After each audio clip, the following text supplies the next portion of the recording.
person I was with was shot in the back. I had to take my bandana off and tie it up, put it in the bullet hole that was in his back so that he wasn't bleeding, because he was bleeding so bad his whole pant leg was red, and it was so soaked. Wait, this guy's name's Chris Hansen? Greetings, guys. Welcome to another video. Today, the topic is a bit more serious than usual. I'll probably not be doing very many of these videos. But anyways, it's kind of too big to ignore. It's the largest terrorist attack since 9/11 on US soil. But anyways, to lighten the mood, I figure the game I should have in the background this time will be Terra.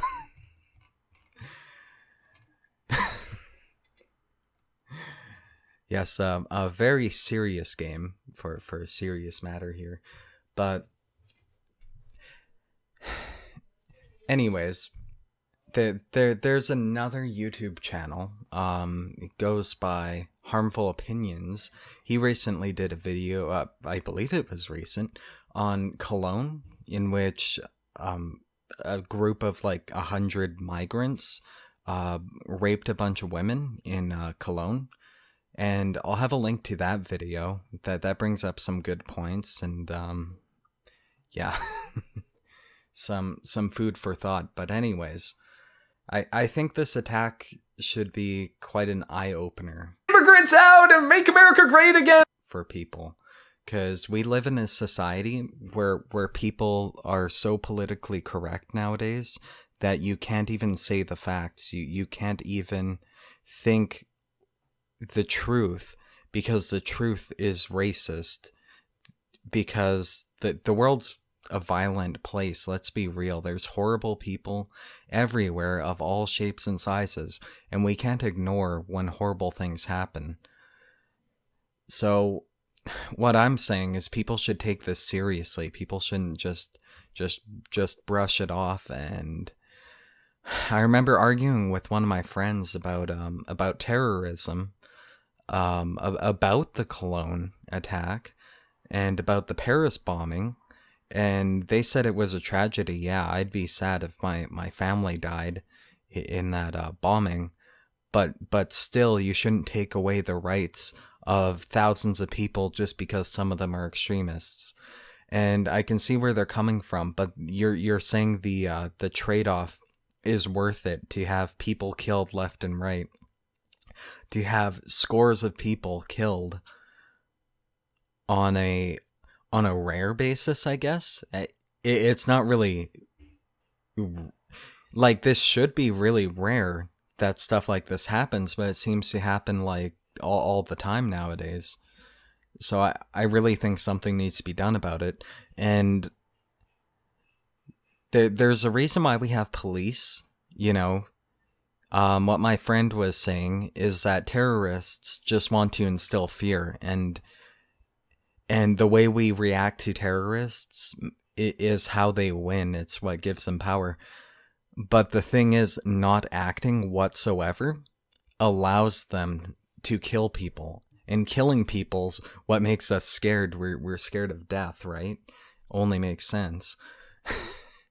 So, just like you need police, you need people to fight the terrorism. You need to work against it. You need to resist it. You need to fight back, even.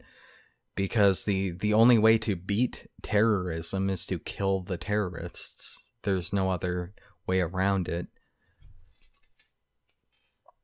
You know, you have to fight fire with fire at some point.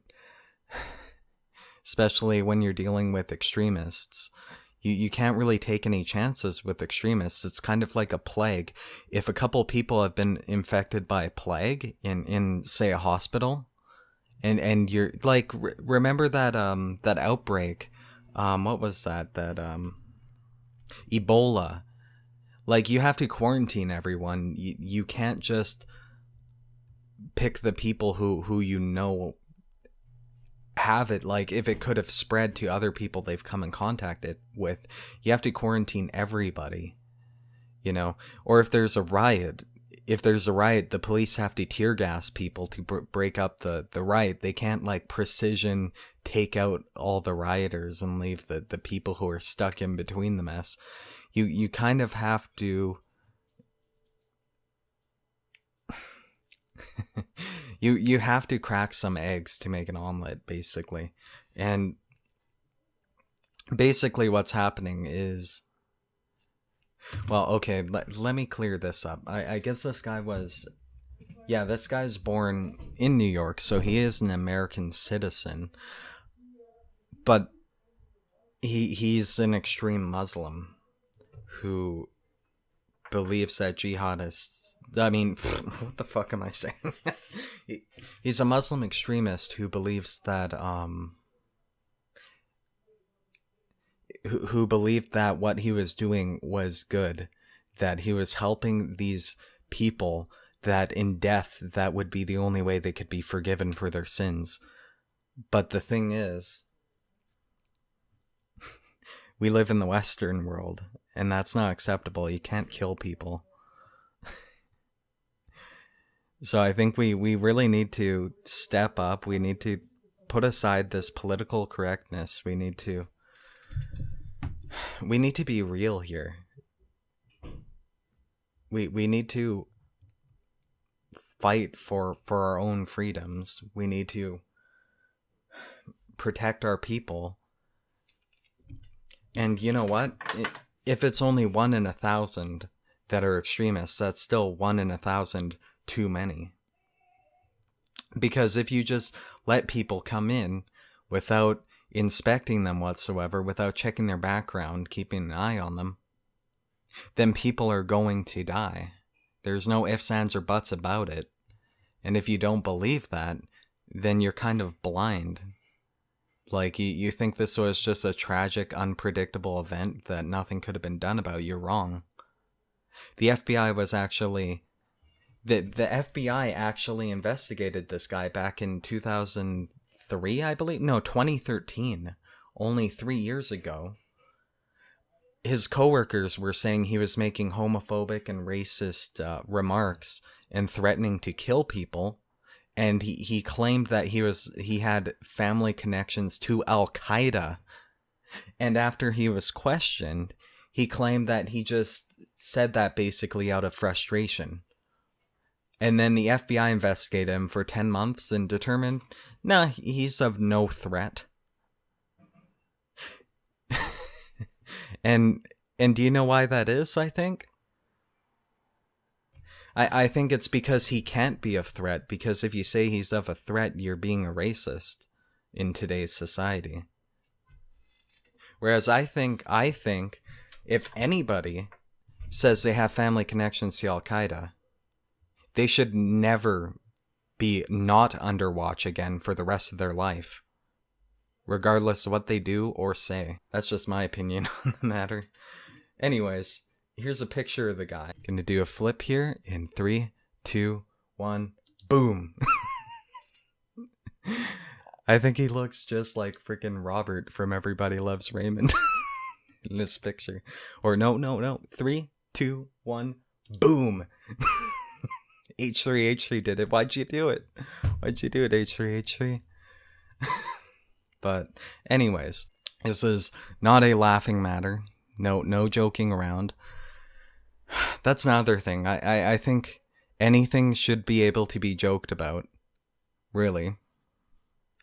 Because it doesn't change the fact of what happened. I don't wish ill on any of the people who got killed today. I don't wish ill on anybody, really, but I just believe in doing stuff for the greater good, like trying to do your best to protect your people, even if that means a few other people have to die. That's life. People end up dying, but if you do nothing about it, more people will die. So, you just have to think about it that way. I mean, if you really think about it, like homeless people, they die all the time, but what can you do about it? Like, you pass them on the street and it's like, oh, great.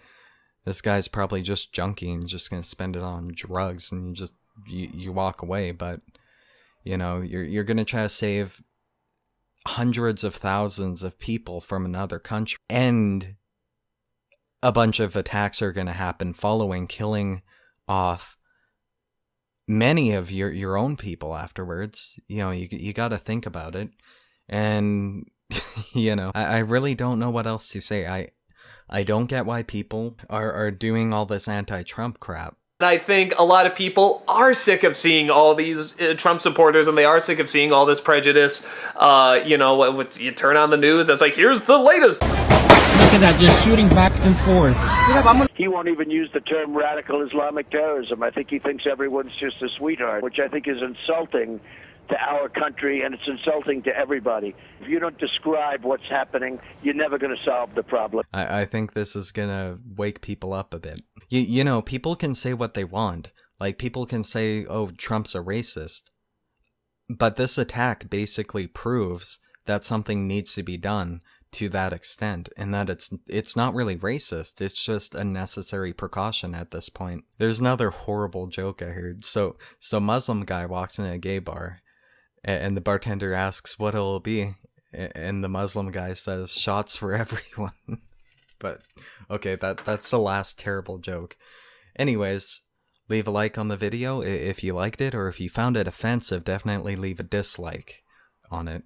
But anyways, that's all for today.